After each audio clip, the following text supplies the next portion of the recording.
Dominant Protector. Credit to the author. 5,481-90. Ang mga pangalan po na nandito ay galing sa mga name generator. Kung meron man pagkakatulad sa mga pangalan ng tao o lugar at pangyayari, ito ay tunay na hindi sinasadya. Masyadong maraming iniisip si Matias ng mga sandaling iyon, ngunit agad niyang binawi ang kanyang iniisip. Dahil alam niyang hindi simpleng tao si Terence, hindi niya maaaring kunin ang sapilitan ng prutas na may spirit sense. Hahaha, isa ka palang disipulo ng Blue Cloud School mula sa North Island. Isang karangalan para sa aming pamilya na ang kapwa dawis na si Bing mula sa sekta ng Snowsword at ang batang kaibigang si Linford mula sa Blue Cloud School ay sabay na bumisita sa amin. Ang saya-saya ko. Ilang araw na lang, kaya bakit hindi ninyo ako tulungan na manatili sa aming pamilya ng ilang araw? Paano kung pumunta kayo sa handaan ng aking kaarawan ng magkasama? Ang kakayahang baguhin ni Matias ang kanyang ekspresyon sa mukha ay lalong gumanda. Nagsasalita siya na parang nakikipag-usap sa dalawang matandang kaibigan nang walang kahit kaunting kahihiyan mula kanina. Nang maalala na sina Terence at Wooking ay ipinagtatanggol si Tudor, hindi na hinintay ni Matias ang kanilang sagot at bumaling kay Tudor, tungkol sa usapin ni Oliver, iimbestigahan pa rin ito ng maayos ng matandang ito. Kung wala talagang mali sa iyo, hindi ka akusahan ng matandang ito. Hindi mo na kailangang pumunta sa piitan sa ngayon.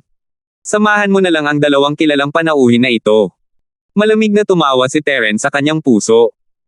Malinaw na walang tiwala ang matandang ito kay Tudor, kung hindi ay hindi niya ito tatawaging matanda sa lahat ng oras.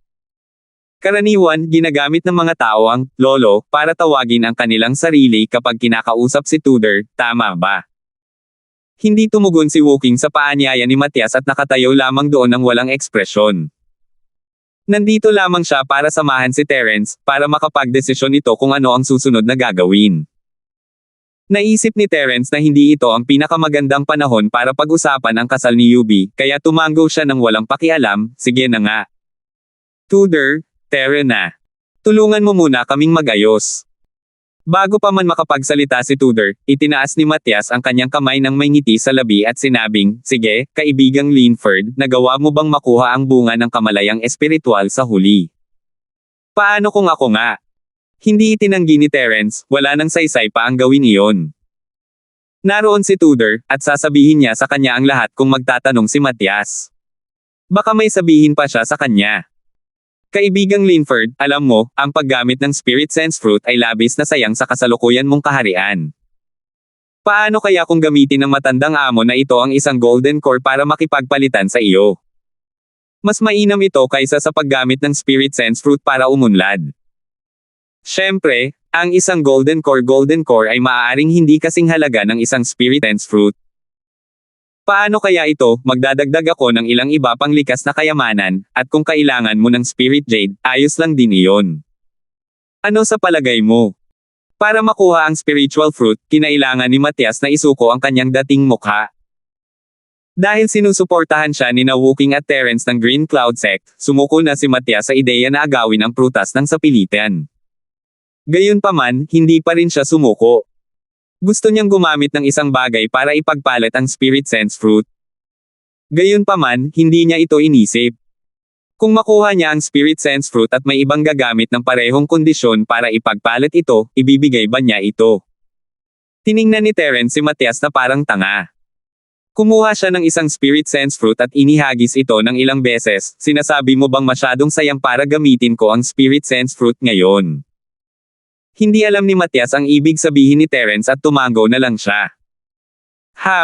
Kung ganoon, sayang naman. Lihim na ikinatuwa ni Matias ang pag-amin ni Terence, iniisip na matagumpay ang palitang ito. Pagkatapos, nakita ni Matias si Terence na dinala ang prutas ng espiritu sa kanyang bibig at kumagat ng malaki. Bumulong siya habang kumakain, malutong at masarap. Bakit mo papakialam kung sayangin ko pa o hindi? Muntik nang dumura si Matias ng dugo. Isa yang espiritual na prutas. Ituturing mo na lang ba yan na parang bulok na mansanas? Kahit hindi siya mag-ayuno o maligo, dapat seryoso siya, di ba? Makakatulong ang pagkain niyan para umangat ang level niya. Hindi ba't kailangan niyang mag-isa? Kung ibang tao iyon, hindi sana nagkakamali si Matias, pero talagang tinatrato ni Terence ang spirit sense fruit na parang mansanas. Banayad ang mga katangiang panggamot ng spirit fruit, hindi tulad ng malupit na paraan ng pagpino ng spirit grass. Kung spirit grass nga ito, hindi sana ito basta-basta kinagat ni Terence.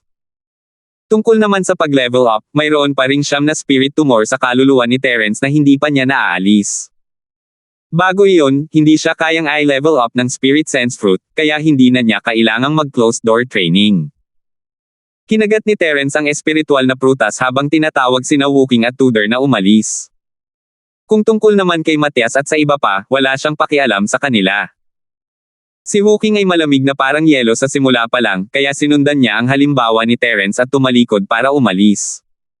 Si Tudor naman ay hindi nang ahas na gawin ang katulad ni na Terence at ng iba pa. Yumuko siya ng may paggalang sa kanilang tatlo isa-isa, pagkatapos ay umalis. Pagkaalis nilang tatlo, nakahinga ng maluwag si Carding. Agad siyang lumabas para paandarin ang apoy. Pinuno ng angkan, hindi mo basta-basta paniniwalaan si Tudor, di ba? Kakaiba ang bagay na ito. Carding, ano pa ang gusto mo? Sabi ng padre de pamilya ay iimbestigahan niya ang bagay na ito. Tinitigan ni Marcelo si Carding. Bagamat lampas sa kanyang inaasahan ang pag-unlad ng sitwasyon, maganda pa rin ang takbo nito. Ayaw niyang may mangyari dahil kay Carding. Si Matias, na nagpipigil ng galit, ay agad na umungol, huwag kang maingay. Hindi mo ba iniisip na nakakainis na ako? Naunawaan ni Carding na labis na hindi nasisiyahan si Matias kay Terence at sa dalawa pa, lalo na't kinain ni Terence ang espiritual prutas na nasa harap niya. Kung hindi dahil sa paaralan ng Chingyang at kay Wooking, malamang napatay na ni Matias si Terence. Kaya, mas kapaki-pakinabang kay Carding ang sitwasyong ito. Sinamantala ang katotohanang sumuko na si Marcelo matapos siyang sigawan, nagpatuloy si Carding, pinuno ng angkan, hindi ako naghahanap ng away. Talagang kaina-hinala si Tudor. Isipin mo, kung kilala niya si Wooking mula sa sekta ng Snow Sword at si Terence mula sa paaralan ng Chingyang, bakit hindi niya sila nabanggit noon? Kung sinabi natin kanina na mayroon tayong dalawang malalakas na katulong na ito, hindi na kailangang umasa ang ating pamilya Chu sa kasal para makuha ang mga kwalifikasyon para makapasok sa 10 maliliit. Totoo nga ito. Hindi lang si Matias, kundi maging si Marcelo ay hindi ito mapabulaanan. Kung magagamit ng pamilya Chu ang 2 taong ito para makipag-ugnayan sa sekta ng Snow Sword at sa paaralan ng Chingyang, mas magiging epektibo ito ng maraming beses kaysa sa sekta ng Leaf Spirit na humihina na. Kung hindi ito binanggit ni Tudor, ayos lang sana. Pero pagkatapos ng paglilitis, nawala si Oliver, at namatay sina Wenxiang at Arvin. Ibinalik niya sina Wooking at Terence. Guro, sabihin mo sa akin, ano ang intensyon ni Tudor? Nang makitang naunawaan ni Matias ang sinabi niya, patuloy na sinuri ni Carding ang sitwasyon ng taos puso. Bago pa man maintindihan ni na Matias at Tudor ang ibig sabihin ni Tudor, itinaas na ni Carding ang kanyang boses at marahas na ikinumpas ang kanyang kamao. Pinipilit ako ni Tudor na magbitiw sa pwesto. Huwag mong tingnan ang batang ito na palaging nagpapanggap na tapat, makikita na ngayon na isa siyang ganap na lobo na may mabangis na ambisyon. Si Oliver lang ang tanging nasa nakababatang henerasyon na mas namumukod-tangi kaysa kay Tudor.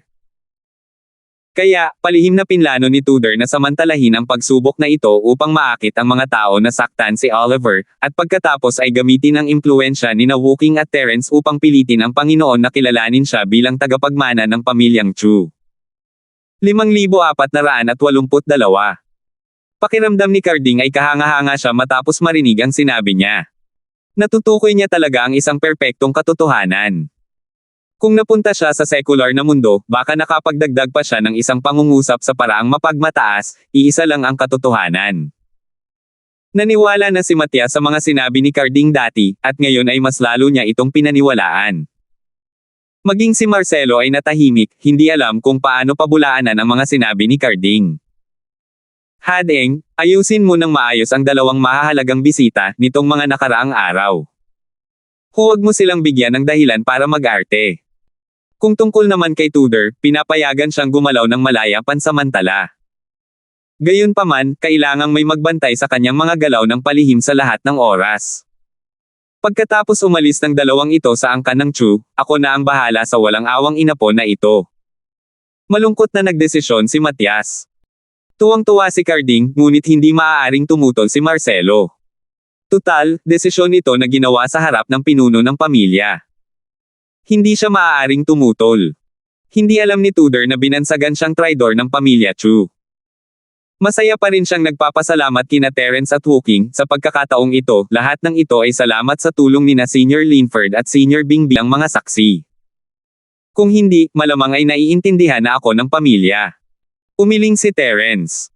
Napaka-inosente naman ng kawawang batang ito.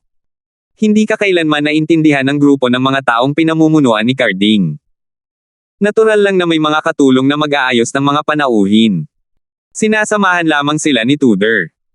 Sa ilalim ng gabay ng mga disipulo ng pamilyang Chu, sina Terence at Wooking ay inayos na manatili sa isang hiwalay na patio. Tahimik at elegante ang kapaligiran, at halata na hindi ito lugar para sa mga ordinaryong panauhin. Dalawang nakatatanda, ito ang silid panauhin para sa mga kilalang panauhin ng ating Angkan Chu. Kung mayroon kayong kailangan, maaari nyo lang utusan ang mga katulong na gawin ito. Medyo pamilyar sina Tudor at Terence sa isa't isa, ngunit nagsalita pa rin siya ng may paggalang. Hindi naman masyadong masama ang lugar na ito, walang pakialam na tumango si Terence, ilang araw lang naman yan, hindi mo kailangang mag-alala. Pagkatapos ng isang paghinto, kinuha ni Terence ang internal elixir at ibinigay ito kay Tudor, ibibigay ko sa iyo ang inner core na ito. Ihanda ang mga recipe ng tableta at ipadala ang mga ito sa akin. Ito ang napagkasundoan natin dati. May problema ba? Tuwang-tuwa si Tudor. Agad niyang iniunat ang kanyang mga kamay at maingat na tinanggap ang panloob na core. Siyempre, walang problema. Senior Linford, malaking tulong ka sa akin. Gamit ang panloob na core ng bagong silang na Soul Stage si Beast na ito, magkakaroon ng pagkakataon ang aking lolo na pinuhin ang isang bagong silang gininto ang core ng kaluluwa upang masira ang kanyang kasalukuyang kaharian. Marahil ay tuluyan ng mareresolba ang problema sa akin. Mabuti naman at walang problema. Tapusin mo na ito sa lalong madaling panahon. Sabi niya. Ikinumpas ni Terence ang kanyang kamay, hudyat na umalis na si Tudor. Oo. Kung gayon Senior Linford, Senior Bing, kayong dalawa ay magpahinga ng mabuti. Aalis muna ako. Ipapadala ko na ang recipe ng gamot sa lalong madaling panahon. Hinawakan ni Tudor ang panloob na kaibuturan at yumuko ng may paggalang. Pagkatapos, masayang hinanap niya ang formula ng gamot. Pagkatapos umalis ni Tudor, umiling si Wooking at sinabing, Boss, kung gusto mo ang mga recipe ng tableta na ito, makakahanap din ako ng paraan para makuha ang mga ito. Tutal, sa sinaunang mundo ng martial arts, ang pinakamahalagang bagay ay ang mga sangkap at mga alchemist. Kung tungkol naman sa mga recipe ng tableta na ito, hindi naman sila masyadong bihira. Hehe, so sinasabi mong hindi ko kailangang ibigay ang inner core kay Tudor. Humarap si Terence kay Wooking at nagtanong ng may ngiti. Isang pambihirang ngiti ang sumilay sa walang ekspresyong mukha ni Wooking.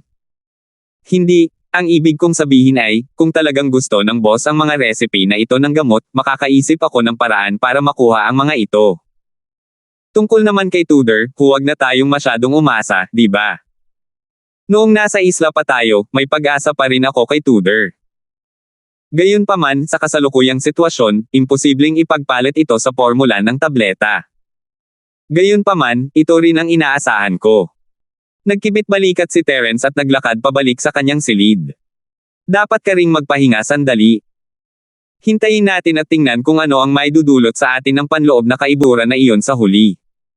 Opo. Boss Terence. Sangayon ni Wooking at sandaling nag-isip bago nagpakita ng ekspresyon ng pag-unawa. Pagpasok ni Terence sa kwarto niya, pumasok siya sa kwarto katabi niya at umupo nang nakakross ang mga paa para mag-cultivate. Pagkalipas ng halos 20 minuto, bumalik si Tudor sa patio ni Terence na may mapait na mukha. Nagpabalik-balik siya sa harap ng kwarto ni Terence, ngunit hindi siya lumapit para kumatok.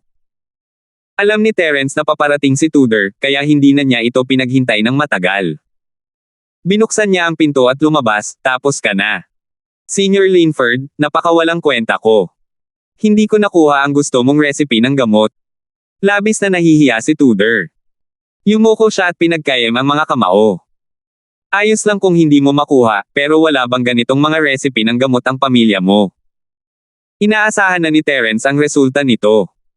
Dahil sa awkward na posisyon ni Tudor sa bahay ni Chu, magiging isang himala kung makukuha niya ang recipe. Para ipagpalit ang panloob na ubod ng isang bagong silang na halimaw sa soul stage para sa isang formula ng pill, ang pinakamahalagang bagay ay hindi ang formula ng pill kundi ang panloob na ubod. Alam ni Terence na sa kasalukuyang kalagayan ni Tudor, hindi niya makukuha ang recipe, ngunit hindi basta-basta isusuko ni House Chu ang ubod ng isang orihinal na infant stage sea beast. Totoo ito lalo na kapag ang inner core ay nasa kamay ni Tudor. Gaya ng inaasahan, kinumpirma ng mga sumunod na salita ni Tudor ang hula ni Terence. Dapat ay nasa akin na ang formula ng tableta, pero ayaw itong ibigay sa akin ni Carding. Hindi lang iyon, inagaw pa niya ang iyong kaibuturan, at sinabing ang kanyang bunsong anak na si Edward ang bumili nito at naghanda nito bilang regalo sa kaarawan para sa kanyang lolo. Ipagpapalit mo ba ang inner core ni Carding para sa pill formula? Tuwang-tuwa si Terence. Plano niya na makuha ni Tudor ang atensyon ng mga taong iyon mula sa House Chu, pero hindi niya inakalang magiging tapat ang lalaking ito hanggang sa puntong direktang makipagpalitan kay Carding. Hindi mo ba alam na tuluyan ang nagalit sa iyo si Carding ngayon lang? Hindi lang niya tinanggap ng masaya ang laman ng puso niya na inihatid sa pinto niya, hindi rin niya sinamantala ang pagkakataon para akusahan itong nagnakaw at saka pinatay. Mabait na si Carding. Sa totoo lang, kung hindi sinabi ni Matias na pansamantalang mananatili si Tudor para aliwin sina Terence at Carding, maaaring samantalahin talaga ni Carding ang pagkakataon para harapin si Tudor. Gayunpaman, hindi ito kayang hulaan ni Terence. Napagtanto ni Tudor na may nagawa nga siyang kalokohan. Sumagot siya, medyo nahihiya, si Carding ang namamahala sa lahat ng pananalapi at mapagkukunan ng angkan ng Chu. Kung gusto nating makipagpalitan, sa kanya lang tayo pupunta. Kaya naman. Kaya, isinuko niya lang ang sarili niya para agawin ng iba. Walang magawang hinimas ni Terence ang kanyang noo. Ito ang plano niya simula pa lang, at ang paglabas ni Tudor sa pagkakataong ito ay mas epektibo pa kaysa sa inaasahan niya. Gayunpaman, wala talagang masabi si Terence tungkol sa personalidad ni Tudor. 5,483. Nagtaka siya kung paano nagawang lumaki ng lalaking ito sa ganitong edad at makilahok ng buhay at maayos sa pagsubok sa ilalim ng mapag-imbot na mga mata ni Carding at ng kanyang anak. Senior Linford, kahit ninakaw ang panloob na kaibuturan ng katawan, tiyak na makakahanap ng paraan ng junior na ito para maibalik sa iyo ang recipe ng gamot. Kung hindi ko kaya, mas gugustuhin ko pang mamatay para pagbayaran ang mga kasalanan ko. Pakiramdam ni Tudor ay malaki ang utang na loob niya kay Terence, kaya naman sumumpa siya.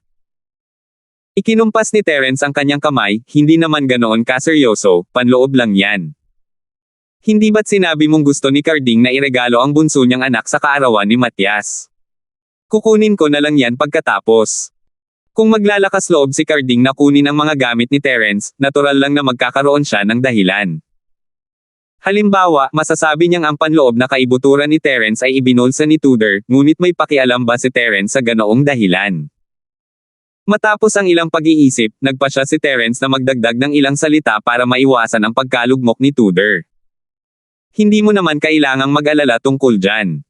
Ako na ang bahala sa bagay na ito. Manatiling tahimik sa susunod na mga araw at huwag mong guluhin sina Carding at ang iba pa. Pag-uusapan natin ulit ito sa kaarawan ng lolo mo. Salamat sa payo mo, Senior Linford, seryosong sabi ni Tudor. Naiintindihan ko. Tutal, tapat lang naman si Tudor, hindi siya tanga. Naintindihan ni Terence ang ibig niyang sabihin. Matapos maramdaman ang pagbaba ng kanyang katayuan at ang malisyosong balak ni Chu Changding, alam niyang kailangan niyang manatiling tahimik at protektahan ang kanyang sarili. Malalaman na ang lahat sa kaarawan ni Matias sa loob ng ilang araw. Sa araw ng sulo-salo sa kaarawan ni Matias, ang tahanan ng pamilyang Chu ay pinalamutian ng mga ilaw at palamuti, at ang kapaligiran ay masayang-masaya. Natanggap din ni Terence at Wooking ang imbitasyon ng maaga, at pumunta sila sa bulwagan ng pamilyang Chu kasama si Tudor. Sa oras na ito, marami ng bisita sa bulwagan. Bago pa man sila makapasok, narinig na nila ang malakas na tawa ni Matias. Halatang maganda ang kanyang pakiramdam. Umupo na lang tayo sa may pintuan at magpahinga. Ayaw makialam ni Terence. Sinusundan ni Wooking ang pangunguna ni Terence, kaya natural lang na wala siyang anumang pagtutol. Si Tudor, na sanay na maging mahinahon nitong mga nakaraang araw, ay hindi nakaramdam ng anumang hindi nararapat, kaya't silang tatlo ay naupo sa isang bakanteng sulok pagkatapos pumasok sa silid. Mula sa posisyong ito, nakikita niya ang lahat ng bagay sa bulwagan ng hindi nakakakuha ng atensyon. Ito ay isang mainam na posisyon para kay Terence. Karamihan sa mga practitioner sa bulwagan ay nakatuon kay Matias, hindi pinapansin ang tatlong tao sa sulok ng pinto. Sino mang may mataas na posisyon ay iniimbitahang umupo sa tabi ni Matias, at ang mga nakaupo sa sulok ay karamihan ay mga nakababatang henerasyon. Dahil kasing edad lang ni na Terence at ng dalawa pa, hindi na ito gaanong kakaiba. Hehe, hindi maliit ang mukha ng choklan mo.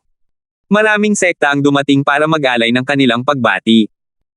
Casual na sinulyapan ito ni Terence at natawa, mayroong halos 12 bagong silang na Soul Old Monsters. Sa tingin ko, hindi magiging problema para sa pamilya Chumo na ma-promote sa isa sa 10 maliliit na sekta. Salamat sa iyong mabubuting salita, Senior Linford. Nagmamadaling ikinuyong ni Tudor ang kanyang mga kamao at yumuko upang magpasalamat. Wala nang masasaya pa para sa taong ito, na buong pusong iniisip ang angka ng Chu, kaysa sa marinig na umuunlad ang angka ng Chu.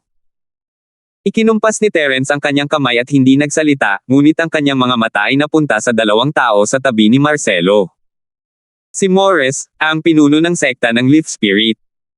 Kung tungkol naman sa magandang babae na may malungkot na hitsura sa tabi ni Morris, siya ay si Yubi. Hindi niya inaasahan na pupunta rin si Yubi sa angka ng mga Chu. May bahagyang ngiti sa mukha si Terence, may katuturan naman iyon. Dahil naghahanda na ang sekta ng mga espiritu ng dahon na magpakasal sa pamilyang Chu, si Yubi, ang pangunahing tauhan sa kasal, ay kinailangang pumunta sa kaarawan ni Matias. Tumingin si Terence kay Yubi, pagkatapos ay kay Matias. Maganda rin ito, naisip niya. Aayusin niya ito ngayon din. Tila may napansin ding problema si Woking. Boss Terence, mukhang may mali kay Yubi. Dapat ba tayong pumunta at tingnan ito? Alam ni Woking ang relasyon ni na Terence at Yubi, kaya't hindi niya namamalayang pinagmasdan niya si Yubi nang makita niya ito. Napansin niyang walang ekspresyon ang mga mata nito. Ayos lang, marami lang talaga akong iniisip. Walang pakialam si Terence. Walang problema kay Yubi, kung hindi sana siya magkakaroon ng ganoong nakapanlulumong aura.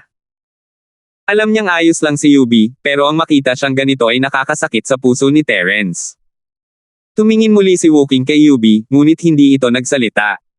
Habang tumatagal, halos lahat ng mga bisita ay nandito na. Ang mga nasa malayo ay dumating ng isang araw ng mas maaga, kaya ang grupo ni Terence ay agad na napuno ng mga batang practitioner. Matapos tumayo at magpasalamat si Matias, nagsimula na ang piging. Masarap ang inihain na pagkain, ngunit bahagya lamang itong natikman ng tatlo, habang nakikipagkwentuhan sa mga tao sa kanilang paligid.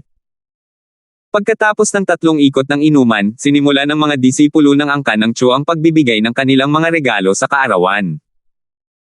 Ito ay isang kinakailangang proseso sa isang piging ng kaarawan, at ito ay upang makita ng mga tao ang kasaganaan ng isang angkan. Lolo Panginoon, nais ko po sana ang inyong swerte at mahabang buhay. Ang mga unang lumabas ay ang 3 henerasyon ng sangay ng pamilyang Chu. Kung pag-uusapan ng seniority, maituturing nga silang mga apo ni Matias. Ang ina po ng sangay na ito ng pamilya ay nagbigay sa kanya ng isang diagram ng porma sayon na iginuhit ng kamay ng isang sikat na pintor. Bagamat isa itong simpleng diagram ng porma sayon, maganda pa rin ito.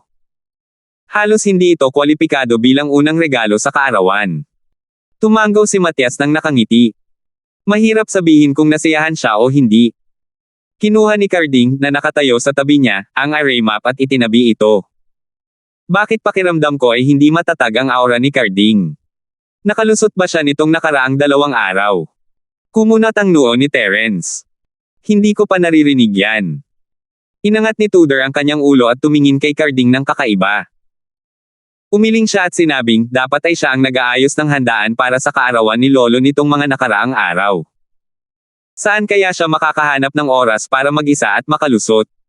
Sa antas ni Tudor, hindi niya masasabi kung nakalusot na ba si Carding o hindi. Gayunpaman, may katuran ang sinabi niya.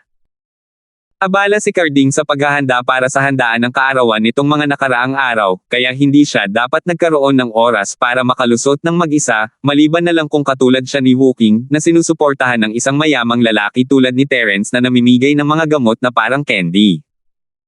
Maingat ding tiningnan ni Wooking si Carding, pagkatapos ay umiling kay Terence, na nagpapahiwatig na wala itong nakikitang kakaiba. Nagkibit balikat si Terence at walang pakialam na sinabi, siguro mali ako. Kalimutan mo na yan, hindi ko kailangang masyadong pakialaman ang isang maliit na karakter. Bahagyang pinagpawisan si Tudor. Tanging isang malupit na lalaki tulad ni Terence ang makakatawag kay Carding, isang peak mid-stage golden core cultivator, bilang isang maliit na anak. Sa kahit anong sekta o pamilya, ang isang peak stage mid-stage golden core cultivator ay isang high-end combat power. 5,484. Sa ilang salita, ipinadala ng ilan pang mga inapo ng sangay ang mga regalo sa kaarawan na kanilang inihanda. Hindi naman ganoon kamahal ang halaga, at masasabing karaniwan lamang.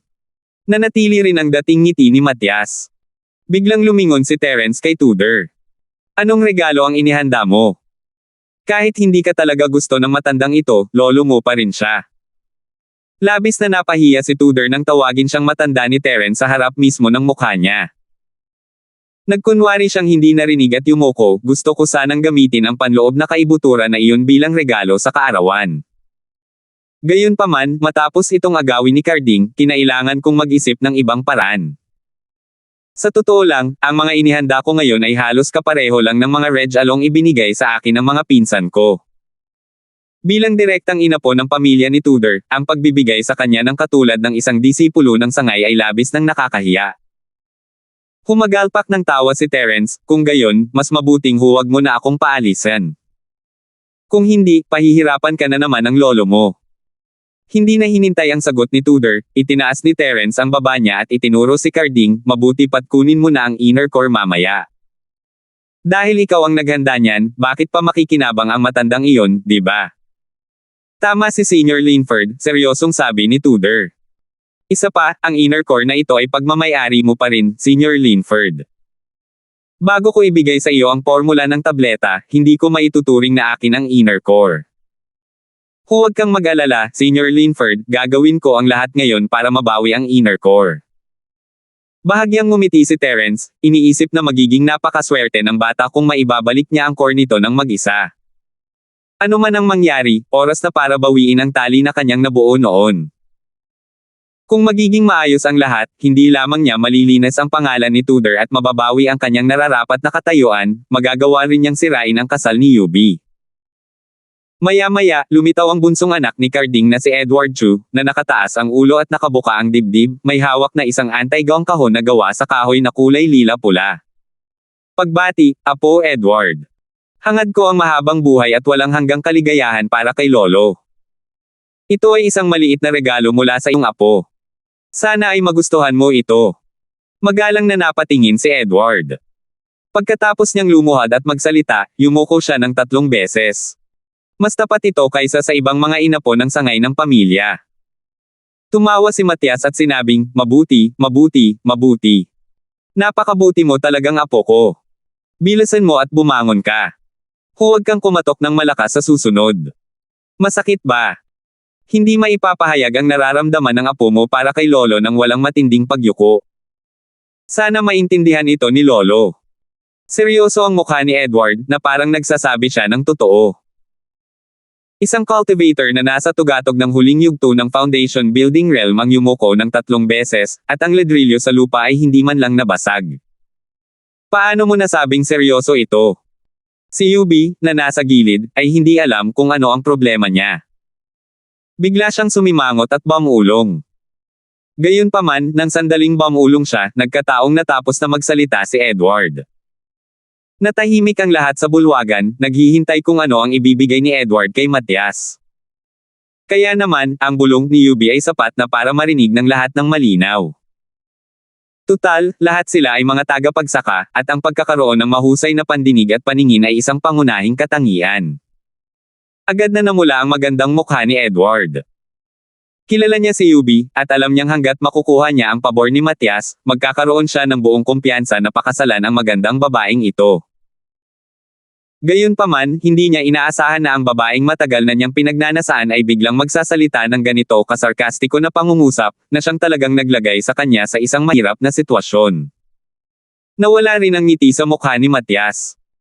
Mabuti na lang at mabilis na gumanti si Morris at agad na pinagalitan, "UB, anong kalokohan ang sinasabi mo? Bilasan mo at humingi ka ng tawad kay Senior Chu at kay Young Master Edward." Sumanghal si UB, ang mukha ay puno ng pag-aatubili. Dahil sa kanyang personalidad, hindi siya gagawa ng anumang bastos, ngunit ang pag-iisip na pakasalan ang magandang lalaking ito ay nagpaalala sa kanya ng anino ni Terence, at sinaksak niya si Edward gamit ang pangungusap na ito.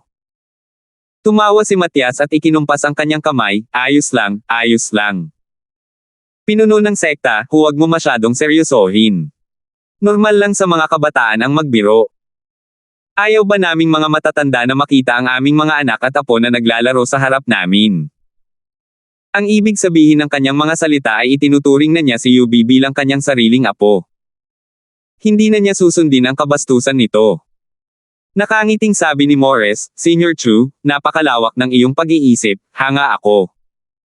Tama, ang regalo sa kaarawan ni Young Master Edward ay tila isang napakahalagang kayamanan. Bilasan mo at palawakin natin ang ating mga pananaw. Pareho silang tusong mga matandang soro na nagawang pakinisin ang biglaang sitwasyon sa pamamagitan lamang ng ilang salita. Pinuri siya ni Morris at pagkatapos ay inilipat ang usapan kay Edward nang walang anumang bakas ng sinasadyang intensyon. Mabait na sinabi ni Edward, "Ang batang babaeng ito ay talagang nangahas na hindi ako harapin. Tingnan mo kung paano kita haharapin kapag pinakasalan ko na siya sa hinaharap." Matapos marinig ang mga salita ni Morris, nilinis ni Edward ang kanyang isipan at itinaas ang lilang kahon na rosewood hanggang sa kanyang noo. "Lolo, ito ang kaibuturan ng isang bagong silang na halimaw sa dagat mula sa soul stage na nakolekta ng iyong apo pagkatapos ng maraming pagsisikap. Umaasa ako na makakatulong ito sa iyo na pinuhin ang isang bagong silang na gininto ang kaibuturan ng kaluluwa at maabot ang mas mataas na antas." Sabi ni Edward nang may pagmamalaki sa kanyang mukha habang dahan-daang binubuksan ang kahon na kulay lilang rosewood. Isang mahinang asul na liwanag ng tubig ang sumikat mula sa kahon na gawa sa kahoy, at ang mga alon ng purong espiritual na enerhiya ay bahagyang lumabas mula sa bukas na kahon na gawa sa kahoy. Agad na umalangaw-ngaw ang mga hingal sa bulwagan. Maraming bagong silang na mga soul old monster sa bulwagan. Talagang hindi maliit ang atraksyon ng inner core ng sea beast na ito. Nagulat at natuwa rin si Matias. Natuwa siya na natagpuan ni Edward ang panloob na core ng isang bagong silang na soul stage sea beast. At kung ibabatay sa laki ng panloob na core, ito ay kasing laki ng 2 kamao. Kung gagamitin ito upang pinuhin ang isang bagong silang na soul golden pill, maaari itong hatiin sa hindi bababa sa 3 bahagi. Kung makakahanap siya ng isang alchemist upang pinuhin ang pill, 3 bahagi ng mga materyales ang halos garantisadong makakagawa ng isang pill. Ang ikinagulat niya ay ang bigla na lang natanggal ni Edward ang panloob na kaibuturan ng isang bagong silang na halimaw sa soul stage. Hindi ba niya alam na mayroong mahigit 10 bagong silang na halimaw sa soul dito? Hindi mo ba alam na ang kayamanan ng isang tao ay magpapakonsensya sa kanya? Hindi mo ba alam na ako ang pinakamahinang early nascent soul stage cultivator? Kung may magtangkang agawin ito, sinong tutulong sa iyo na panatilihin ang panloob na kaibuturan? Nararamdaman ang sakim na mga mata ng ilang bagong silang na mga halimaw sa soul realm sa paligid niya, sabik na si Matias na agad na itago ang panloob na kaibuturan ng halimaw sa dagat. Gayunpaman, sa ilalim ng mapagmatsyag na mga mata ng napakaraming tao, nakakahiya itong gawin. Bukod dito, nakita na niya ang gusto niyang makita, kaya wala nang saysay na itago pa ito. "Lolo, nagsisinungaling siya. Inihanda ko ang panloob na kaibuturan na ito para kay Lolo." Habang nahihirapan si Matias sa loob, biglang lumitaw si Tudor mula sa kung saan. Tumayo siya sa tabi ni Edward at tinitigan ito. 5,485. Biglang bumilis ang tibok ng puso ni Edward. Gayunpaman, matagal na siyang binalaan ng kanyang ama na si Carding na maaaring sumugod si Tudor para ipaglaban ito, kaya medyo kalmado pa rin siya ngayon. Mapanghamak niyang sinulyapan si Tudor na nakatayo sa tabi niya at mayabang na sinabi, "Nako, iniisip ko kung sino iyon. Hindi ba traidor kung pinsan ito? Bakit? Pinatay mo ang kapatid ko, at ngayon gusto mong agawin ang panloob na kaibuturan na inihanda ko para kay Lolo. Wala kang sinasabing kalokohan." Agad na ikinagalit ni Tudor ang salitang taksil. Makikita kung gaano siya nababagabag sa pamamagitan pa lamang ng pagtingin sa kanyang namumula na mukha. Tutal, masyadong mabigat ang reputasyon ng isang taksil para sa isang taong dedikado sa angkan. Nagsasalita ba ako ng kalokohan? Nagsasalita man ako ng kalokohan o gumagawa ka ng isang bagay na labis-labis, alam nating dalawa sa ating mga puso. Puno ng katwiran ang mukha ni Edward na talagang nagparamdam sa mga tao na may mali kay Tudor. Tanging ang mga taong sangkot ang nakakaalam sa kanilang mga puso kung sino ang nagsasalita ng kalokohan. "Lolo, nakuha ko talaga itong core mula sa dalawang nakatatanda. Ibibigay ko sana ito kay Lolo bilang regalo sa kaarawan, pero ninakaw ito ng pangalawang tiyuhin." Ayaw makipagtalo ni Tudor kay Edward, kaya lumuhad siya sa harap ni Matias at sinabi ng may kalungkutan at galit. Umiling si Terence sa dilim, ano ang punto ng paggawa nito? Pero alam na ni Terence na walang silbi ang presensya ni Tudor, isa lamang itong kislap.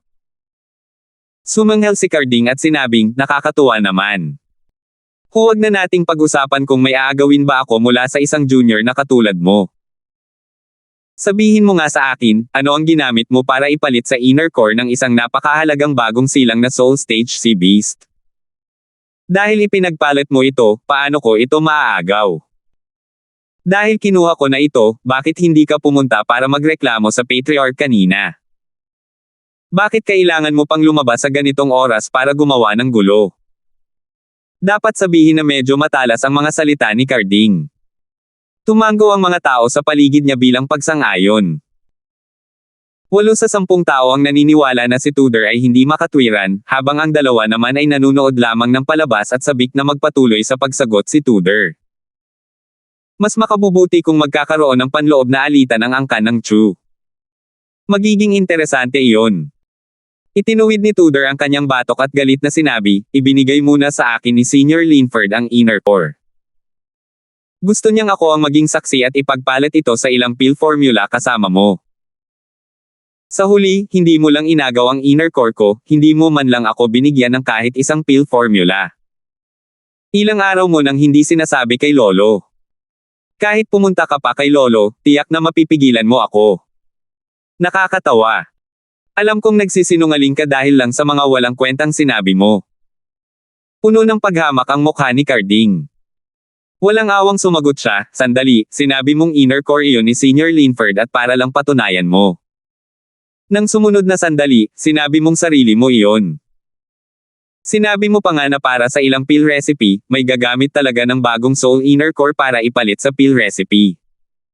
At paano mo nasabing niloko ko ang master? Hindi kaya sa paningin mo, napakagulo ng ulo ng Patriarch." Nang makitang unti-unting dumilim ang mukha ni Matias, palihim na natuwa si Carding sa kanyang sarili. Pakiramdam niya ay mas mataas ang kanyang katalinuhan kaysa kay Tudor. Talagang makapangyarihan si Tudor. Nag-alala si Tudor at biglang nagsalita, "Kung gayon, ano ang ginamit mo para ipalit sa inner core mo?" Tumawa ng mahina si Edward. "Pinsan na traidor, huwag kang mag-alala. Ang ipapalit namin ng tatay ko ay tiyak na mas mahalaga kaysa sa mga recipe ng elixir na nabanggit mo. Pero hindi mo kailangang malaman."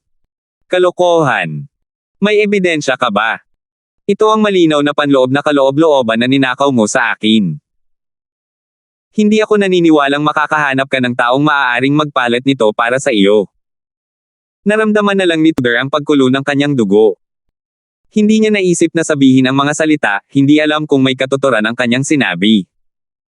Gayunpaman, hindi ito inisip ni Tudor. Si Carding ang taong kumokontrol sa ekonomiya ng buong angkan ng Chu.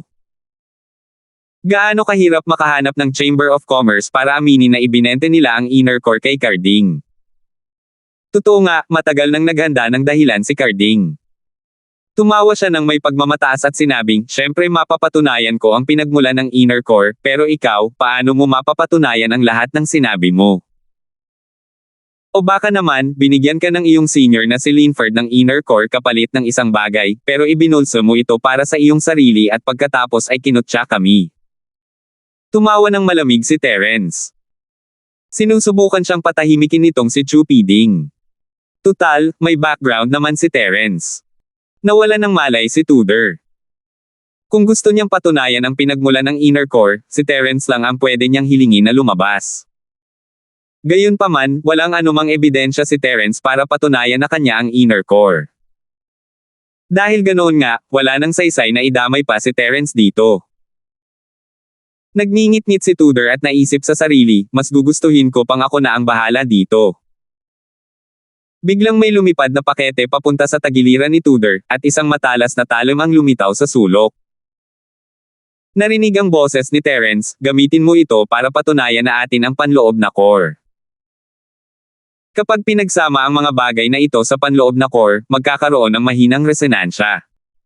Tuwang-tuwa si Tudor. Agad niyang binuksan ang pakete.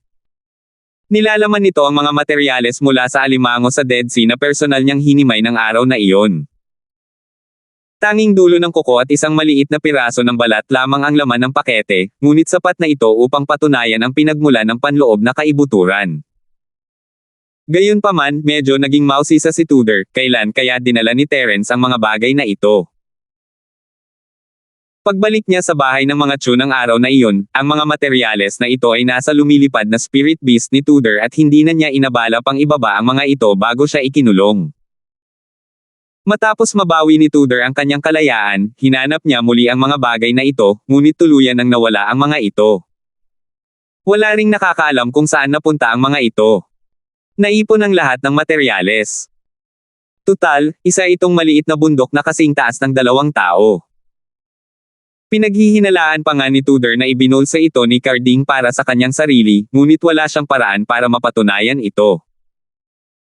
Sa katunayan, ginawang essence spirits ni Terence ang mga bagay na ito at itinago sa Jade Space kapag walang nakakapansin. Maganda ang mga ito para sa pagpino ng mga armas, at mainam din itong ibigay sa hari ng basura mamaya. Ayaw niyang hayaang samantalahin sila ng matandang si Carding. Ito ang ebidensya. Nakita mo ba yan? Ito ang dulo ng kuko at isang piraso ng balat ng isang alimango, isang maagang umuusbong na halimaw sa dagat mula sa Soul Realm. Matapos patayin ng 2 nakatatandang alimango, ako mismo ang hiwa nito. Mayroon itong parehong ugat at pinagmulan gaya ng panloob na core, at magkakaroon ng mahinang resonansya kapag pinagsama. May lakas ka ba ng loob na subukan ito? Biglang tumayo si Tudor at lumapit kay Edward dala ang mga materyales mula sa alimango.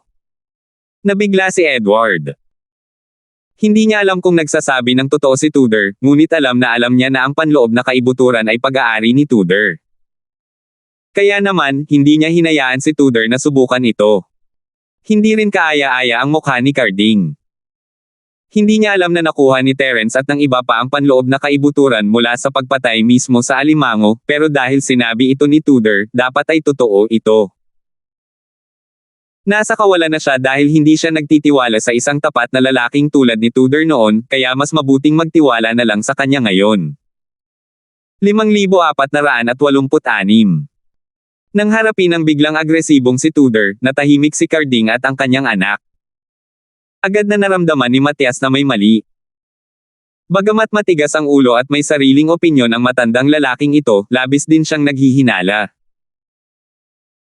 Kapag nagtitiwala siya sa mga tao, maaaring wala siyang ipapakita, ngunit kapag naghinala na siya, lahat ay babaligtarin niya, at lahat ay itatala bilang tampulan ng hinala. Ngayon na ang oras para maghinala si Matias kay Carding. Naniwala siya sa lahat ng sinabi ni Carding noon, ngunit habang iniisip niya ito, lalo niyang nararamdaman na may mali. Tudor, ano nga ba ang nangyayari? Sabihin mo ng tapat sa matandang ito. Malamig ang mukha ni Matias habang sumusulyap kay Carding at sa iba pa. Sa wakas, tumigil ang tingin niya kay Tudor at nag-utos sa walang pag-aalinlangang tono. Opo. Agad na magalang nasabi ni Tudor, ito ang mga alimango at mga halimaw sa dagat na pinatay namin ng 2 nakatatanda sa isang maliit na isla nang umalis kami sa isla ng ahas. Sa pagkakataong ito, matalino si Tudor. Hindi niya sinabi sa kanila na humiwalay na si Terence sa dalawa bago tumulong. Nagsimula siya sa sandaling dumating si Terence para harapin ang mga alimango sa dagat kasama si Woking, na nagpapaisip sa mga tao na magkasama ang tatlo sa buong panahon, at magkasama sila noong nagkita sila. Sa totoo lang, totoo ang sinabi ni Tudor. May pagkakaiba lang sa oras. Kung maintindihan man ng iba o hindi, hindi niya problema iyon. Pagkatapos ni Tudor, natitiyak ni Matyas na hindi nagsisinungaling si Tudor nang hindi kinakailangang patunayan ang resonansya sa pagitan ng panloob na core at ng mga materyales. Kaya, sino ang nagsinungaling tungkol kay Oliver? Nagbago ang ekspresyon ni Carding, ngunit hindi niya pinutol ang kwento ni Tudor. Ikinagulat ito ni Terence. Maaari kayang alam ni Carding na siya ay natalo at sumuko na. Sumulyap ng malamig si Matyas kay Carding at sumangot. Pagkatapos, sinabi niya kay Tudor, "Tudor, magkwento ka ulit tungkol sa inyo ni Oliver." Natigilan si Marcelo. Mabilis siyang lumapit at mahinang nagsalita, "Patriarch, dapat ba nating pag-usapan ang bagay na ito ng pribado mamaya? Tutal, maraming mga panauhing pandangal ang naroroon. Kung hindi lang dahil sa katotohanang hindi dapat ilabas ang maruruming damit sa publiko, hindi sana magugustuhan ni Marcelo na tulungan si Carding na makaahon sa sitwasyong ito." Bagamat hindi pa sila tuluyang nagkakasundo ni Carding, hindi naman sila nalalayo sa sitwasyong iyon. Pinaikit ni Matyas ang kanyang mga mata at tumingin sa paligid. Pinilit niyang ngumiti at sinabing, "Mga kapwa ko dawista, may mga bagay na dapat asikasuhin si Matyas tungkol sa pamilya. Kung naging bastos siya, patawarin niyo po siya." Habang nagsasalita siya, ikinuyom niya ang kanyang mga kamay at yumoko. Pagkatapos, ikinumpas niya ang kanyang kamay at naglabas ng isang harang ng tunay na enerhiya, na bumalot sa kanya, kina Carding, Tudor, at sa iba pa. Hindi na mahalaga ngayon. Tudor, kung may sasabihin ka, sabihin mo lang. Malungkot na sabi ni Matyas. Ano man ang maging resulta, nakakahiya na ang araw na ito. Ngumisi si Carding. Tudor, dahil gusto ng pinuno ng angkan na ikaw ang magsabi niyan, sabihin mo na lang. Gusto kong makita kung ano pa ang mga kasinungalingang maisip mo. Sasabihin ko na. Ako, si Tudor, ay mayroong di matitinag na espiritu at hindi kailanman nagsinungaling. Bawat salitang sinasabi ko ay katotohanan, at malinis ang aking konsensya. Buong pagmamalaking sabi ni Tudor, agad na ikinwento ang lahat ng nangyari kanina. Sa pagkakataong ito, hindi na siya pinutol ni Carding. Hinayaan niya si Tudor na sabihin sa kanya ang lahat ng detalyado, na ikinagulat ni Tudor. Nang banggitin ni Tudor na ginamit ni Oliver ang urna na nagpapalit ng anyo upang palitan si Wenxiang, ang mukha ni Matyas ay napakaitim na halos tumulo na ang tubig. Hindi siya naawa kay Wenxiang, kundi sa urna na nagpapalit ng anyo. Ang ganitong minsanang gamit na kayamanan na maaaring magligtas ng buhay sa isang kritikal na sandali ay ginamit ni Oliver ng pribado.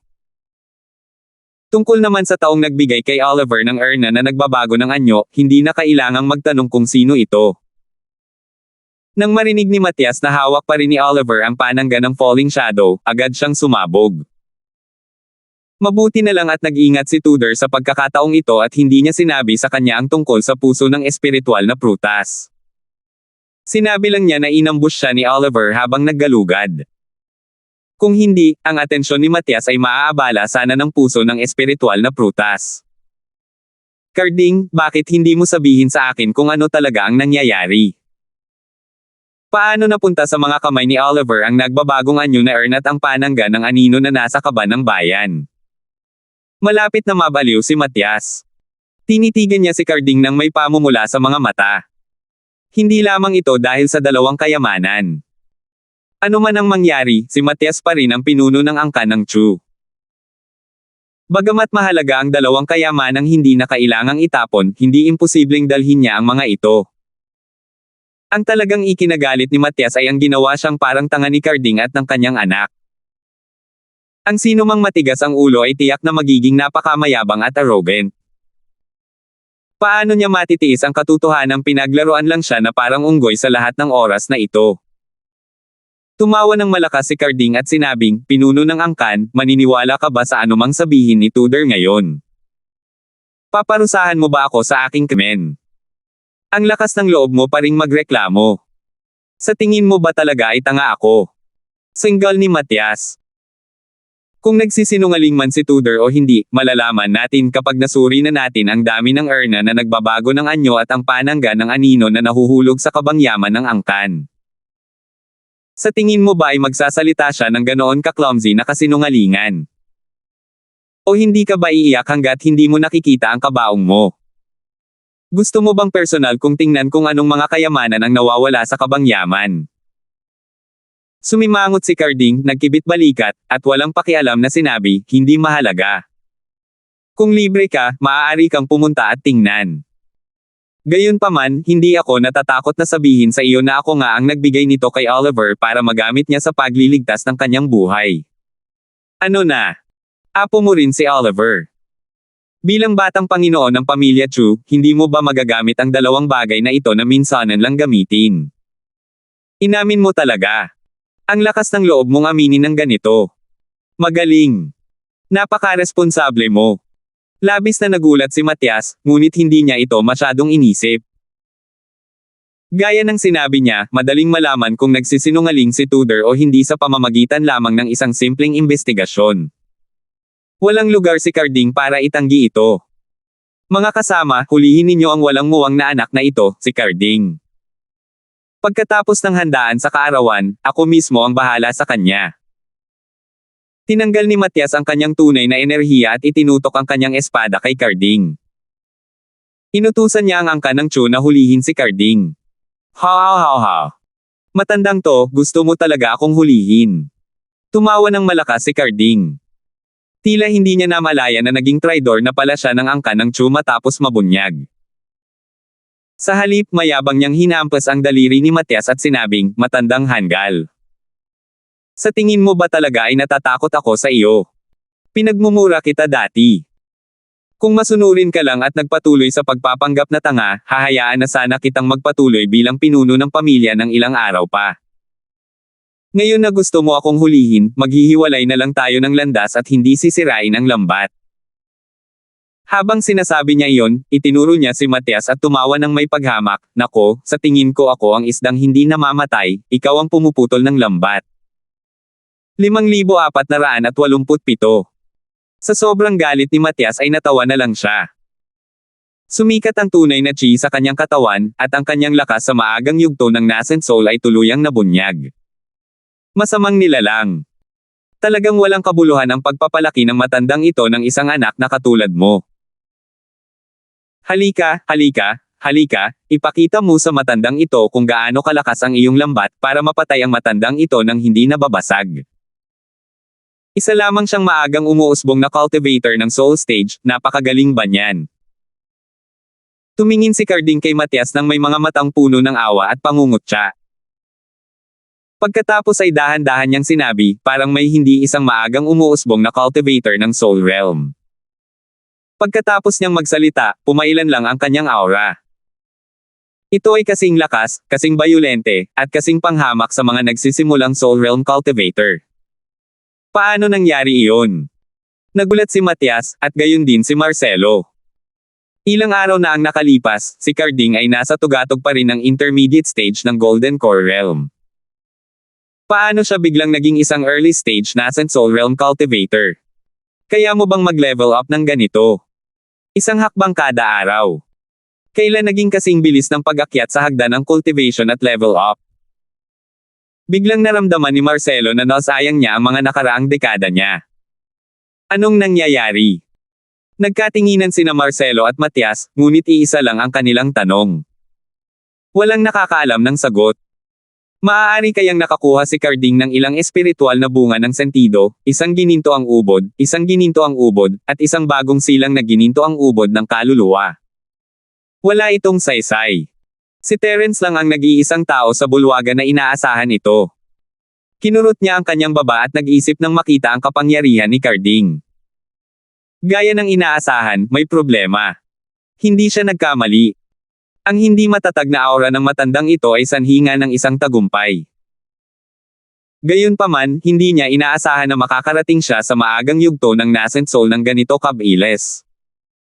Bukod kay Terence mismo, isa na lang ang ibang sekta sa Common World, ang Sky-class Island, o ang sinaunang Marshall World ang makakagawa nito. Ang sentro. Naabot na ba ng walang kwentang sentral na ito ang impluwensya nila sa pamilyang Chu? Ang bilis talaga ng mga galaw niya. Matandang lalaki, hindi ka naangkop na maging pinuno ng pamilyang Chu. Dapat kang magbitiw sa pwesto sa lalong madaling panahon. Anak mo naman ako, kung tutusin. Bakit hindi mo na lang ako hayaang umupo sa posisyong ito ng ilang taon? Natatawang sabi ni Carding. Plano niya sa simula na tulungan ang kanyang anak na maging batang Panginoon. Ngayon, pareho lang din. Kung siya ang magiging Panginoon, ang anak niya rin ang magiging batang Panginoon. Masamang nilalang, hindi ko alam kung anong klaseng kasamaan ang ginamit mo para mapataas ang iyong antas, pero sa tingin mo ba ay kaya mong makipagkompetensya sa matandang ito? Ngayon, ipapakita ko sa iyo kung ano ang pundasyon ng isang bihasang tagapagtatanim sa maagang yugto ng nascent soul. Paano natitiis ni Matias na palitan siya ni Carding sa ganoong paraan? Malapit na siyang kumilos at alagaan ang anak na ito na walang pag-ibig.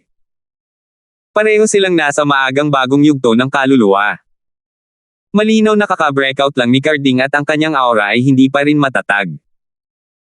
Sigurado si Matias dito at naisip na mayroon siyang mahigit 80% na pagkakataon na talunin si Carding.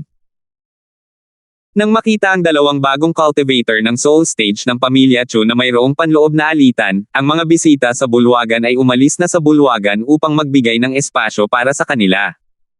Biro yan. Kahit masarap manood ng palabas, mas masarap manood mula sa malayo kapag nahaharap sa labanan sa pagitan ng dalawang halimaw na nasa entablado ng nascent soul. Habang umaatres ang mga tao, karamihan sa mga mesa ay walang laman maliban sa mesa malapit sa Carding. May dalawang lalaking nakahod na nakaupo sa mesa. Dati ay hindi masyadong pinapansin ni Terence ang mga taong ito, ngunit ngayong tiningnan niyang mabuti, napagtanto niyang matagal na silang magkilala. Dahan-dahan silang tumayo at biglang lumapit kay Carding. Hinubad nila ang kanilang mga hood at ipinakita ang kanilang tunay na mga mukha. Sila ay sina Janpeng at Baltimore. Nahulaan ni Terence na ang pag-upgrade ni Carding ay may kaugnayan sa Central, kaya hindi na siya nagulat na makita ang dalawa. Mayabang na sabi ni Janpeng, matandang lalaki, sabi mo gusto mong ipakita kay Carding ang kapangyarihan ng isang maagang umuusbong na Soul Realm Cultivator. Tingnan natin kung kayang ilubog muna ng batang Panginoong ito ang giniling mong karne sa ilalim ng imburnal. Habang nagsasalita siya, ginamit din ni Janpeng ang sarili niyang cultivation technique. Ang malupit at walang kapantay na momentum na iyon ay umabot na sa antas ng peak nascent soul realm. Ang aura ni Matias ay tuluyang napigilan, at ang galaw na gagawin niya sana ay sapilitang binawi rin.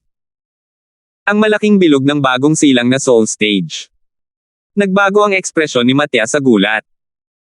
Hindi niya inaasahan na magkakaroon ng isang nilalang sa tuktok ng bagong silang na soul realm sa likod ni Carding.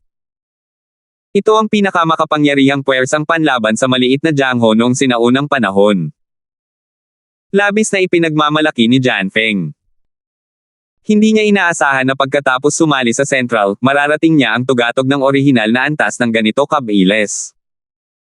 Sa panahong ito, kakaunti ang mga tao sa maliit at sinaunang mundo ng mga paligsahan na maaaring maging kalaban niya. Kahit na may ilang veterano na mga peak nascent soul realm cultivators, hindi natatakot si Janpeng. Dahil sa likuran niya ay ang sentro, at sa tabi niya, maraming peak nascent soul realm cultivators, tulad ni Baltimore. Elder York, dapat mo ring ipakita ang iyong mga kasanayan. Kung hindi, hindi malalaman ng matandang ito kung gaano kakalakas. Nang makita si Matias na nanginginig sa takot sa harap niya, lubos na nasiyahan si Janpeng sa kanyang kayabangan, kaya gusto niyang hilahin si Baltimore upang magkasamang tamasahin ang pakiramdam na ito. Sumali si Baltimore sa Central upang mapabuti ang kanyang lakas. Ngayong natupad na ang kanyang pangarap, kung hindi siya magyayabang, hindi ba't parang pag-uwi niya ng may kaluwalhatian? Kaya naman, ngumiti siya at tumango, inilabas ang lahat ng chi ng Great Circle ng orihinal na antas. Isa na namang peak nascent soul realm. Takot na takot si Matias. Tiwala pa rin siya na kaya niyang manalo laban kay Carding, na nasa early nascent soul realm pa lamang. Gayunpaman, wala siyang balak na labanan si Janfeng na nasa Great Circle ng Nascent Soul Realm. Ngayong nariyan na si Baltimore, hindi na siya agad lumuhod, na isa ng magandang pagpapakita ng kanyang determinasyon. Mga senior, usapin ito ng angkan ng Chu. Bakit kayo nakikialam? Kahit nakahanga-hanga ang lakas ng dalawang senior, hindi ba kayo natatakot na bigyan ng pagkakataon ng iba na magchismis sa pamamagitan nito? Hindi nang ahas na lumaban si Matias, ngunit ang kanyang bibig ay patuloy pa ring nagpupumiglas. Bigyan mo ba ng dahilan ang mga tao? Natatakot ako. Makukulong ba siya kung bibigyan niya sila ng pagkakataong magchismis? Nakakatakot talaga. Kailangan kong maghanda ng ilang pares ng damit. Kung hindi, kung makapatay ako ng napakaraming tao at puro dugo, wala akong sapat na damit na maisusuot. Noong una, natakot si Janfeng, pero kalaunan ay iniban niya ang usapan at nagsimulang tumawa ng malakas. Gulat at galit si Matias, ngunit wala siyang magagawa. Gamit ang lakas ni Janfeng bilang isang peak Nascent Soul Realm Cultivator, magagawa niya ang anumang gusto niya sa sinaunang Jiangho. Maliban na lang kung siya ay kabkuban ng mga cultivator na kasing level, mamamatay ang mga ordinaryong cultivator gaano man sila karami. Ikaw na matandang hanggal, ano pa ang inaasahan mo sa puntong ito? Hindi mo ba nakikita ang sitwasyon sa harap mo? Sarkastiko na tumawa si Carding. Sa iyong mga kamay, ang pamilyang Chu ay masisira sa kalaunan, ngunit sa aking mga kamay, ang kasaganaan ay isang bagay na maaaring mangyari anumang oras, kahit saan. 5,488. Napangiti ng mapait si Matias at bumaantong hininga, naiintindihan ko. Mula ngayon, ako, si Matias, ay magbibitiw sa kanyang pwesto at magiging Supreme Elder ng Chu Clan. Si Carding ang papalit bilang pinuno ng clan, epektibo agad. Sa totoo lang, masalimuot ang nararamdaman ni Matias. Napilitan siyang magbitiw sa trono dahil sa kanyang anak at mga tagalabas. Nawalan na siya ng sigla. Gayunpaman, kung titingnan ang tulong mula sa ibang bansa na kinaibigan ni Carding, malinaw na tama siya. Magkakaroon ng pagkakataon ang angkan ng Chu na umangat sa kapangyarihan sa ilalim ng kanyang mga kamay. Tiningnan ni Matias si Carding nang may magkahalong ginhawa at lungkot. Anak niya ito. Bagamat may talento siya, hindi tama ang puso niya, at masyadong radikal siya. Kung mapapaunlad niya ng tuloy-tuloy ang angkan ng Chu kasama niya, maaaring umangat ang angkan ng Chu. Sa ngayon, sa maikling panahon, tila mas mabilis pa ang pag-angat ng angkan ng Chu. Gayunpaman, mahirap sabihin kung ano ang mangyayari sa hinaharap. Napangiti si Carding sa tuwa matapos marinig ang anunsyo ni Matias. Matagal na niyang hinihintay ang sandaling ito.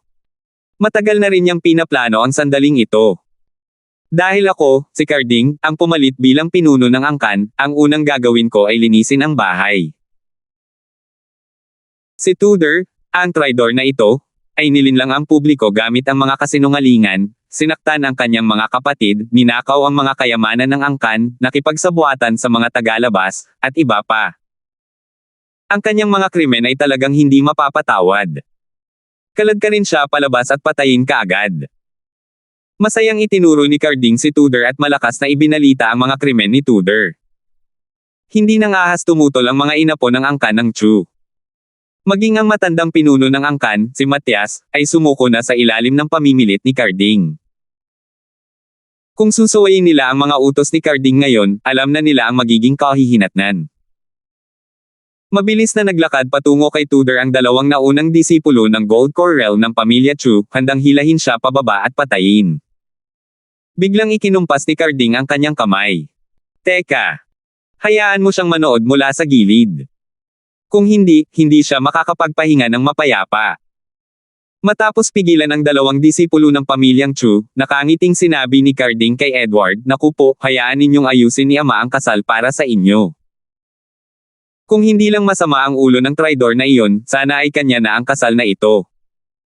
Wala talagang pakialam si Tudor sa mapang-asar na tingin ni Carding. Iniisip niya kung paano niya mababago ang sitwasyon sa ganitong sitwasyon. Matapos itong pag-isipan, tila wala ng ibang paraan kundi si Terence. Kung tungkol sa kung mababago ni Terence ang sitwasyon, mahirap garantyahan.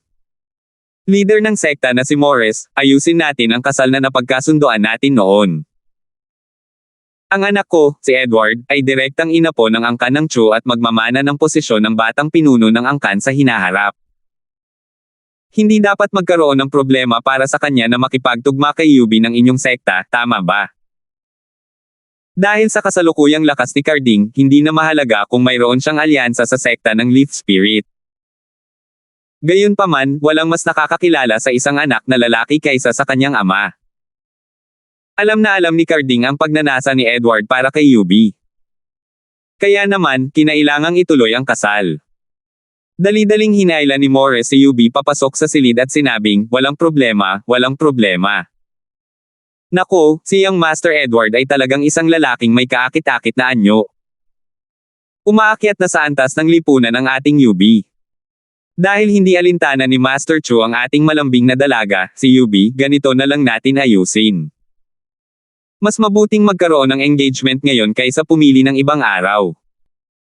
Kumunat ang ni Terence at nagpadala ng mensahe kay Wooking, Wooking, protektahan mo muna si Tudor. Huwag mong hayaang aksidenteng mamatay ang batang ito. Opo. Boss Terence. Tumanggaw si Wooking bilang pagsang-ayon. Tumayo siya, humiwalay sa karamihan sa harap niya, at buong tapang na lumapit. Si Tudor ay isang taong ako, si Wooking, ang nagbalik. Patayin siya. Sino ang maglalakas loob? Naglalabas ng malamig na aura ang katawan ni Wooking. Sa bawat hakbang niya, mabilis na kumakalat ang hamog na nagyelo mula sa ilalim ng kanyang mga paa, na bumubuo ng manipis na patong ng yelo sa lupa. Bagamat ang aura ng tugatog na maagang umuusbong na soul stage ay hindi kasing lakas ng kina Janfeng at Baltimore, ito ay mas matatag at matalas, at tila kayang basagin ang mga aura nilang dalawa. Si Wooking. Tuwang-tuwa si Janfeng. Hindi niya narinig na binanggit ni Carding na nandito si Wooking. Kung hindi, hahanapin na sana niya ito. Sa lahat ng panahong ito, hindi nakakuha ng anumang kalamangan si Janfeng kay Wooking. Ngayong si Janfeng ay isa ng nangungunang eksperto sa bagong silang na kaharian ng kaluluwa, paano siya hindi makakaganti kay Janfeng? Gusto sanang sabihin ni Carding kay Janfeng ang tungkol kay Wooking. Tutal, sina Janfeng at Baltimore ay parehong mula sa sekta ng Espada ng Niebe. Iniisip pa rin niya kung may koneksyon ang tatlong taong ito. Gayunpaman, naging abala siya nitong mga nakaraang araw, at kinailangan niyang maglaan ng oras para sa Central upang mapabuti ang kanyang lakas. Sa paglipas ng panahon, wala siyang pagkakataong makilala sina Janfeng at Baltimore, kaya naman naantala siya. Magaling yan, matagal na kitang hinahanap pero hindi kita makita. Kaya pala nagtatago ka rito. Buong pagmamalaking ngumiti si Janfeng, isa ba sa mga tauhan mo si Tudor? Kung gayon, hindi talaga natin siya maaaring patayin. Kailangan natin siyang pahirapan at pag nasaan na sana ay patay na siya. Malamig na tiningnan ni Wooking si Janfeng, at sinabing, subukan mo. Susubukan ko. Umangat ang sulok ng bibig ni Janfeng. Malapit na sana siyang gumawa ng paraan para pahirapan si Tudor. Gayunpaman, bago pa man siya makagawa ng kahit ano, natuklasan niya na may hindi mabilang na maliliit na itim na kristal ng yelo na lumulutang sa hangin sa paligid ng kanyang katawan. Mabilis ding bumaba ang temperatura, at maging ang hangin ay tila nagyelo. Ito ba ang walang awang ice force?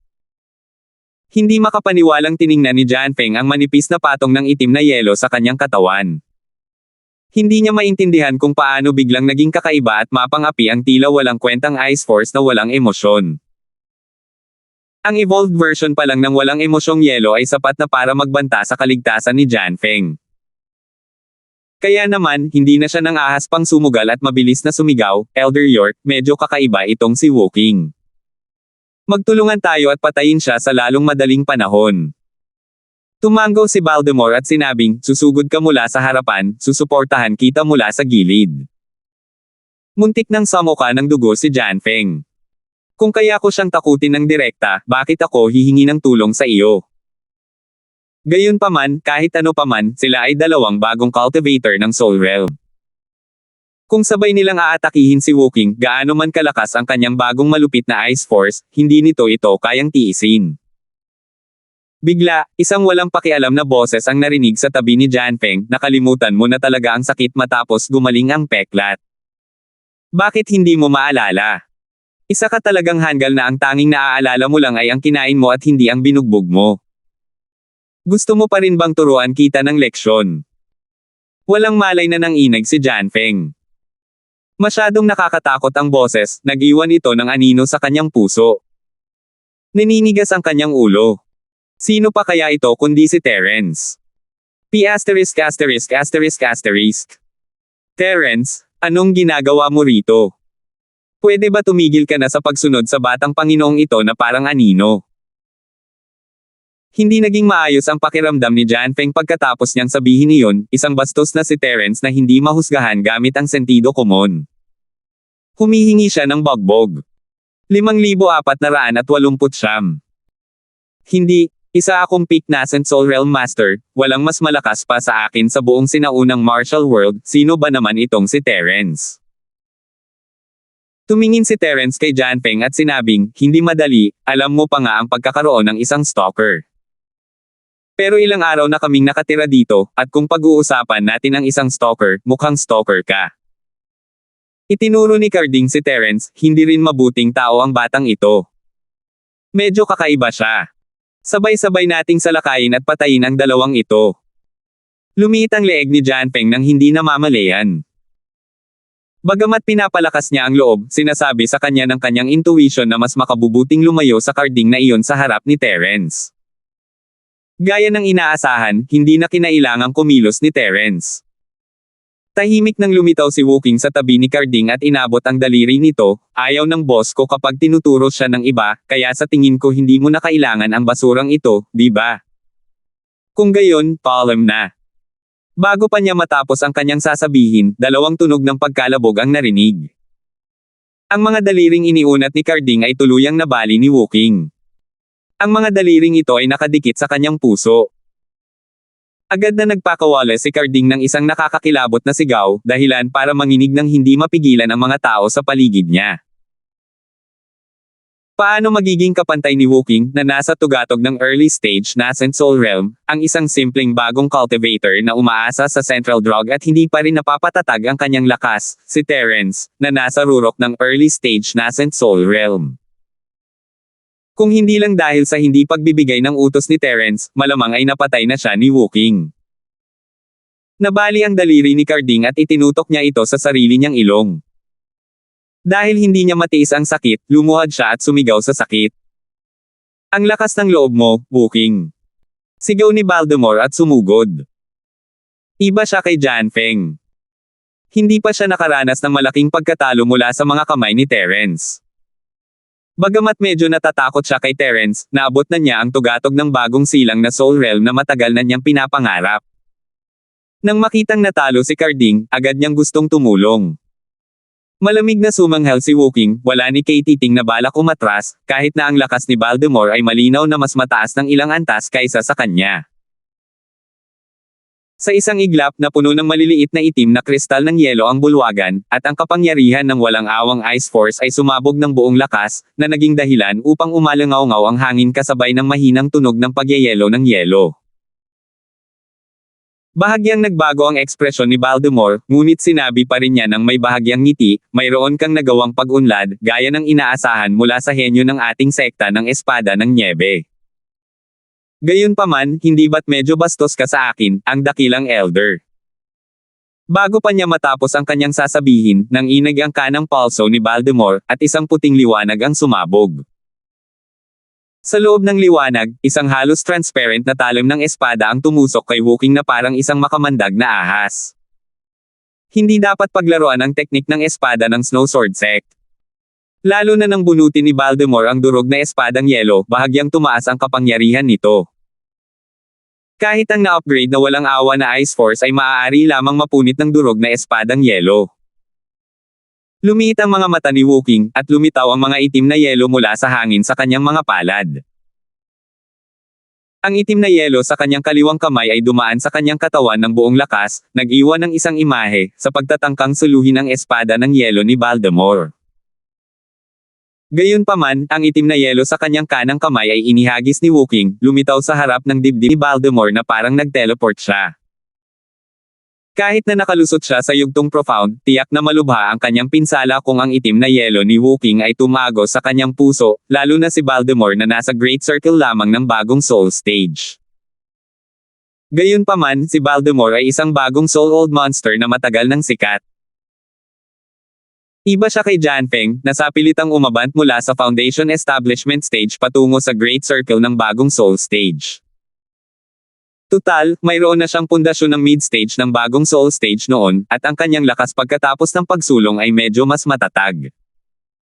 Nakaharap sa nakamamatay na itim na yelo ni Wookiee, hindi man lang kumurap si Voldemort. Bahagyang umikot lamang ang nabasag na espadang yelo, at agad na lumikha ng puwersang humihila ang katawan ng espada, hinayla ang mga itim na yelong dumaan dito. Sa ganitong paraan, ang direksyon ng itim na yelo ay ibang-iba. Hindi lamang nito naiwasan ang puso ni Voldemort, kundi hindi rin nito matamaan ang kanyang katawan. Ang itim na yelo na ginamit ni Wookiee sa pag-iwas gamit ang kanyang kaliwang kamay ay hindi tumama nang umiikot ang espadang pangbasag ng yelo. Isang nakakatakot na ngiti ang sumilay sa mukha ni Voldemort. Ang makapatay ng isang henyo gamit ang sarili niyang mga kamay, lalo na ang isang henyo mula sa sarili niyang sekta, tila napakasarap sa pakiramdam. Walang ekspresyon pa rin ang mukha ni Wookiee. Kahit na tuluyan na siyang nalubog sa aura ng kamatayan, hindi nito naantig ang lalaking parang iceberg. Halos dumampi na sa lalamunan niya ang dulo ng nakasisilaw na nabasag na espadang yelo.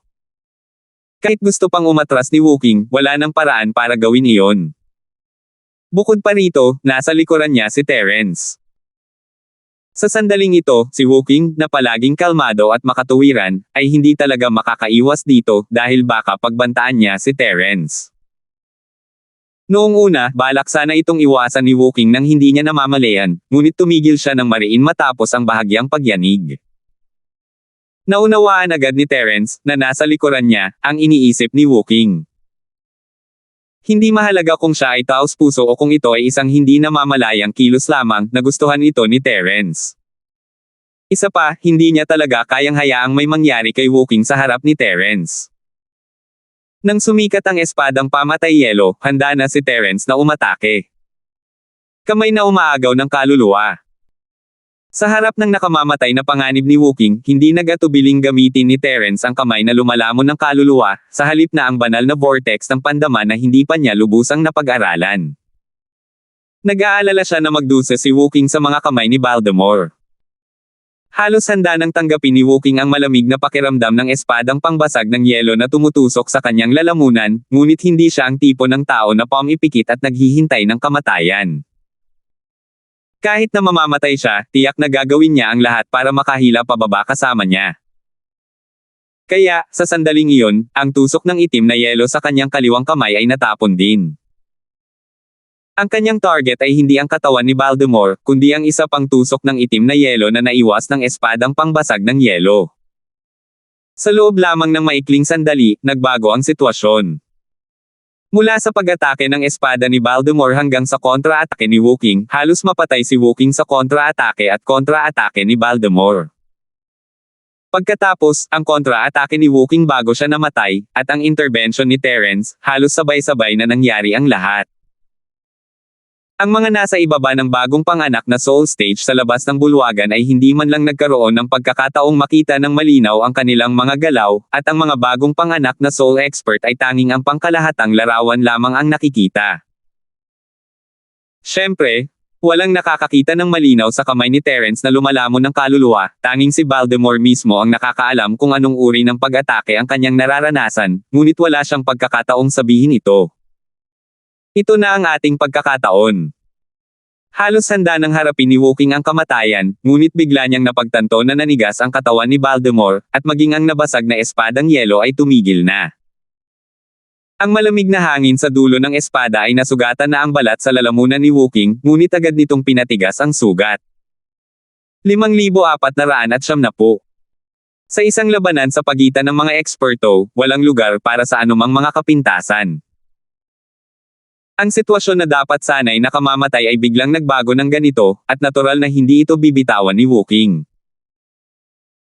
Bagamat hindi niya alam na ito ay sanhi ng kamay ni Terence na lumalamon ng kaluluwa, agad niyang inabot ang manipis na talim ng espadang icebreak at binalot ito ng itim na yelo.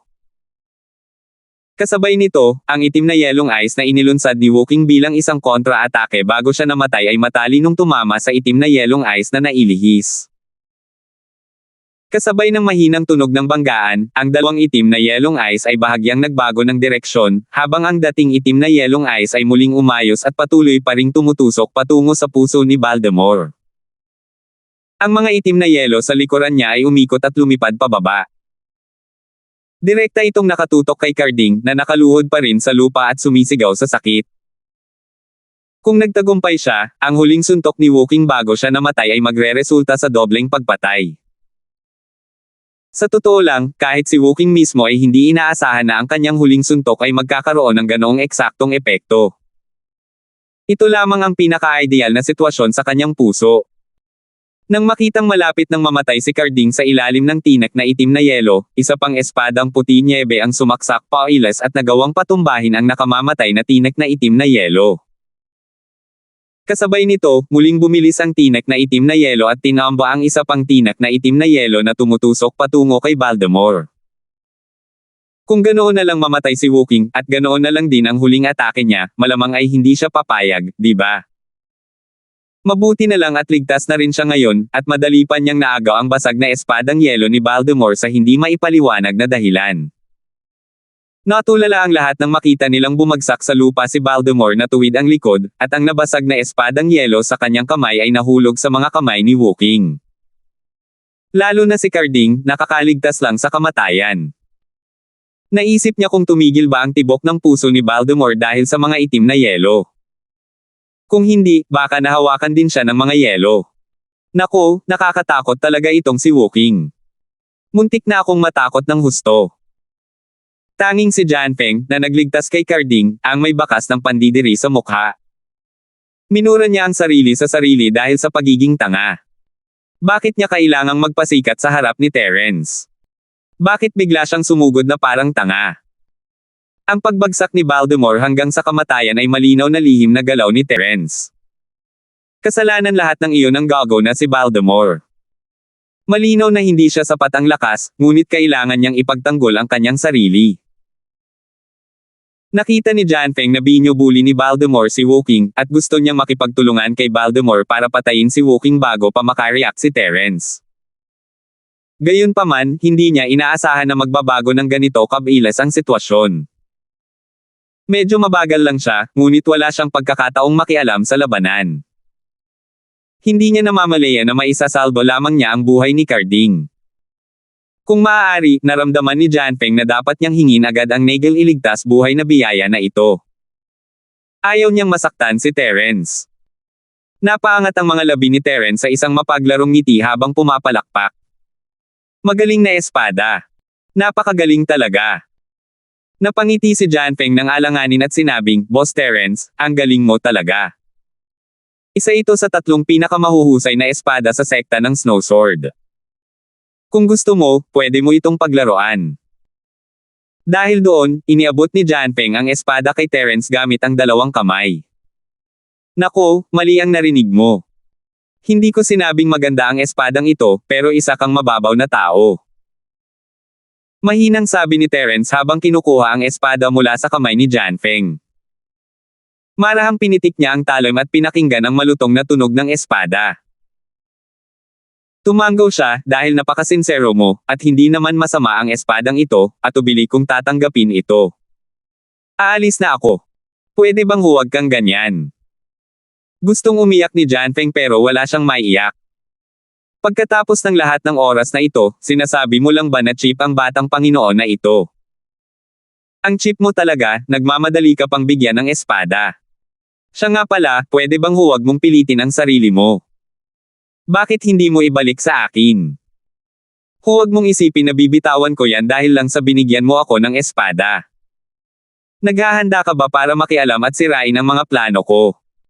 Hindi man lang tumingin si Terence kay John Feng. Nakatitig lang siya sa maputing katawan ng espada at marahang hinawakan ito. Naging seryoso ang mukha ni John Feng, at lumuhad siya sa lupa ng may plop. Sabi niya sa napakatapat na tono, Boss Terence, kasalanan ko ito ngayon. Narating ko na ang peak na Ascent Soul at gusto kong subukan ang sarili ko, wala akong masamang balak. Siyempre, walang kwenta ang lakas ni Junior sa paningin ng Senior, kaya sana huwag mong patayin si Junior, ha? Hindi inakalang ganoon kabilis lumuhad si Janfeng ng ganoon lang. Naalala niya ang lalaking kasama niya mula sa Common World hanggang sa Skyclass Island. Matagal na rin mula noong huli silang nagkita, at medyo nami-miss niya si Harry. Kailangan niya itong turuan ng magandang leksyon pagbalik niya sa Skyclass Island. Nang makita ang pananabik sa mga mata ni Janfeng, hinawakan ni Terence ang kanyang baba at tumangala sa kisame, yung bagay na Cho kanina lang, kahit na yumuko ng napakalakas, hindi nito nabasag ang mga berdeng ladrilyo sa lupa. Mukhang medyo makapal ang mga ito. Maganda ang kalidad ng mga ladrilyong ito. Saan mo binili ang mga ito? Hindi umimik si Janfeng, at agad na yumuko ng 3 beses. Pagkatapos, ngumiti siya nang hindi binabago ang kanyang ekspresyon, Boss Terence, ang mga ladrilyong ito ay talagang matibay, nabali lang sila nang gumamit ako ng sobrang lakas. Kung gusto mo, matutulungan kitang bumili. Sumulyap si Wuking kay Janfeng, pagkatapos ay bahagyang iniling ang kanyang ulo nang walang anumang ekspresyon sa kanyang mukha, na parang hindi niya ito kilala. Nakakahiya talaga ito sa sekta ng Snow Sword. Nagkataon lang na nakita ni Janfeng ang ekspresyon ni Wuking, at ang tahimik na paghamak mula sa kanyang masugid na kaaway ay halos magpaluwa ng dugo kay Janfeng. Naisip niya sa sarili, teka lang, Wuking. Sa wakas ay nakilala na kita. Hindi ako naniniwala na susundan ka ni Terence sa lahat ng oras. Kapag nag-iisa ka, maghintay ka lang at tingnan kung paano kita haharapin. Si Carding, na nakaupo sa lupa, ay lubos na natulala. Niyakap niya ang kanyang nabali ang daliri at nakalimutang sumigaw sa sakit. Masyadong mabilis ang lahat ng nangyari sa napakaikling panahon. Kailangan niyang magpahinga ng maayos. Dalawang Great Circle Nascent Soul Realm Cultivator at si Carding, isang Early Stage Nascent Soul Realm Cultivator, ay nakikipag-ugnayan sa isang Peak Stage Early Nascent Soul Realm Cultivator at isang Perfected Foundation Establishment Realm Cultivator. Wala man lang ginawa ang dalawang Great Circle Nascent Soul Realm Cultivator. Isa sa kanila ay nakahiga ng patag at ang isa ay nakaluhod ng tuwid. Si Carding, isang Early Stage Nascent Soul Realm Cultivator, ay maayos naman. Hindi siya nakahiga ng patag o nakaluhod ng tuwid. Napaupo lang siya sa lupa at nabali ang kanyang braso. Ano ba ang nangyayari? Ano ba ang nangyayari? Gayunpaman, hindi naman hanggang si Carding.